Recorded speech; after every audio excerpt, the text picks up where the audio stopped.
All right, everybody, welcome to the Wee Garden Homestead. Welcome to quilt number 8 of 2025. So I'm getting there.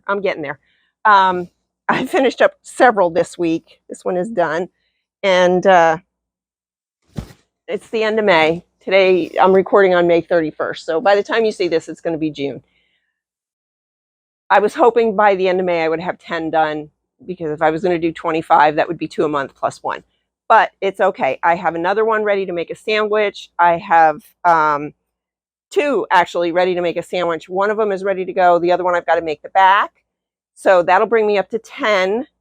And then I have another one ready to cut out. I have 2 more ready to cut out. I have 2 more ideas going. Oh, no, wait. I have three more in my head that are next up. So this one is finished. I'm going to take you back in time and show you what I did. This was a collaboration between a pattern I bought and my own idea. And it was hanging on the wall the other day, right after I finished it a couple days ago. Oh, I missed a string.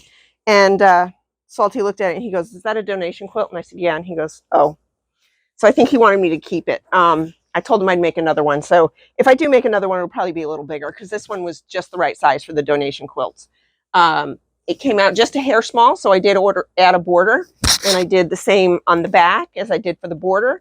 And then the binding is, and I'm hoping you can see this, I'm hoping I'm in frame. The binding is the same fabrics that are in the stars. And I just cut strips off of whatever size those scraps were, because this was truly a scrap quilt.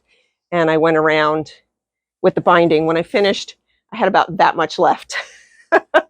I did have another piece out just in case I needed to stitch it on and do it real quick, but I had just enough. So this is quilt number 8. I'm going to get it up on the wall and get some pictures for you and get outside and do a quilt drop. So don't forget to stick around for those. And thanks so much for joining me today. Don't forget to like, subscribe, leave me a message, leave me a comment. What do you think of my, I think the black background really made these colors pop. Let me know what's going on. And don't forget to share. Thanks so much for joining me. Okay, so I decided at 9 o'clock last night I was going to start cutting a new quilt. This is one, I grabbed the idea from this book, the Starstruck book that I got for like $2 at Joann's. And I'm just grabbing this block, and I actually adapted it a little bit, because instead of doing these here, I'm going to do a 4.5-inch square instead of sewing them together. So at 9 o'clock last night, I decided I was going to cut them all out. These are all my corner. Here, let me show you the rest of it. So here's my design. So I'm using the star. The stars are going to be colored. These are going to be black. These are going to be black, and the cornerstones are going to be colored. Just the cornerstones will be willy-nilly. They won't necessarily match up with the blocks, with the star blocks. So last night I cut all the stars, and I have them clipped like this. And I'm not sure if I'm going to do, like, if I do the blue points, will I do the blue in the middle too, and the pink points and the pink in the middle and the purple? But these are all cut. So these are 4.5 inches and these in 2.5. And then while I was cutting those, I cut the cornerstones. I have all this scraps still left. And then today I just cut the black. Now, when I did the math for where I needed the black, so I needed 4.5 inches by 2.5 here. I needed 2.5 by 2.5, and then I needed 4.5 by 8.5 there. Gosh, I hope that math was right, because I already cut it. So my math said I needed a yard. So these are all cut. These are my 8.5s. These are my 2.5 by 2.5s. These are my 2.5 by 4.5s. This is what I had left over. Just a couple little pieces from my yard. So I did have to cut very carefully, but I got it all out. I'm going to go start sewing some of these points, see how far I get. That's what I'm working on today. Okay, so I have these flying geese halfway done. The one side is sewn and it's been trimmed. I've got to press them open so they look like this, and then I'll do the other side. So that is what I'm working on now. This is the first time I've ever done flying geese. I wasn't sure which way to press these. I'm going to press all these seams open because I think that'll create less bulk that way.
Those are all trimmed. I'm not saving these. Honestly, by the time I take a 1/4 inch here and a 1/4 inch there and a 1/4 inch there, no. I'm not into tiny stuff like that. So now I just have to press them. I'm going to press them the same as I did the first time. So I'm going to press them. I'm going to press them open again because I don't want it to be super bulky right here. So.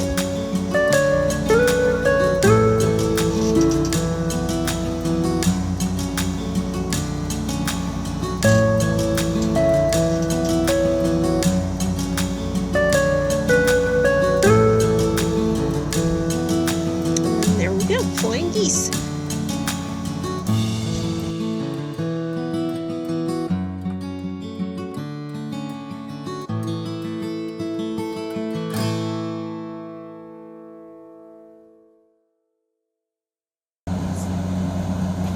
Okay, so these blocks, let me find the right color. Okay, so these blocks go together like this. That goes there. Get these out of the way. And then this goes here. No, this goes here. This goes here. This goes here. This goes here. these black squares go in the corners.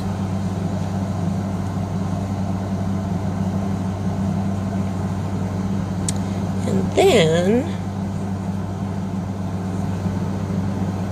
they go like that. And then grab the other pieces so you can just kind of get the idea.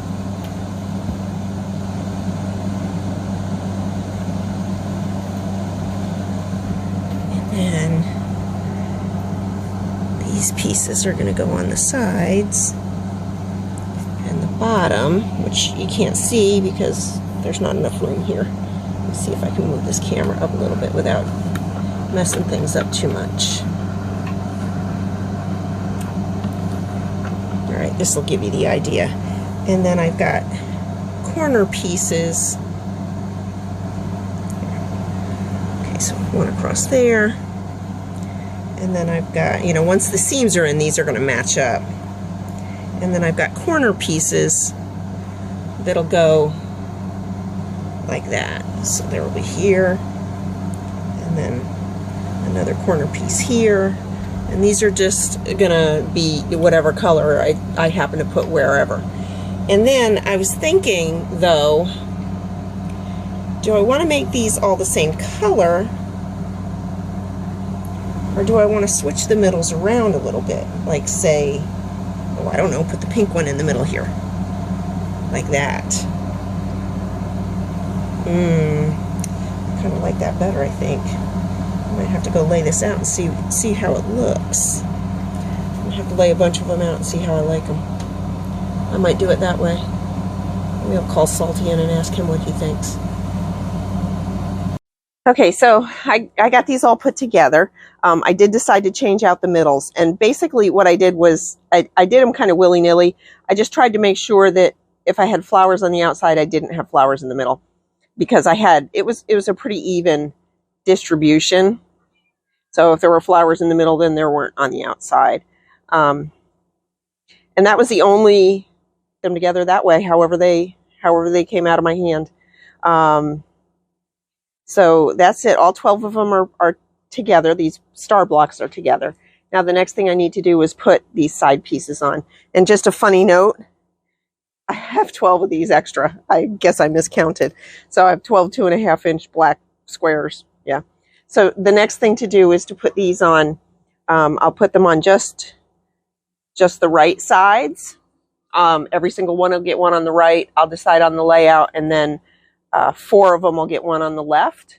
I'll put them all together, and then I've just got to make the sashing with the cornerstones. So I'm going to get going on this, and I don't think you need to watch me do that, but I'll be back when I'm ready to move on. Oh my goodness, y'all, I got to show you what I did. So when I was cutting these, I didn't do it on camera, but when I was cutting these, I cut 10 2.5-inch strips by width of fabric, and I laid them out, and I cut them in batches. So it was like five strips folded in half, and I did 2 and 2 and 1, and I cut them in batches. So here's my 8.5-inch strips, except for this whole stack is not 8.5 inches. Looks like maybe 7.5. Now it's okay. I did find one and already fixed it as I was going. It's okay, because I have all these extra pieces, and I use the term extra. These were extras. This was leftover. But then I also have this, if I need them, this stack of 2.5-inch squares. So what I'm going to do is I'm going to take all these short ones, and I wonder if this will be enough. Oh, that one's kind of narrow. That one's not even right, is it? Let's see what I can do here. Okay, so on the other one, I was already in the middle of putting it on. So,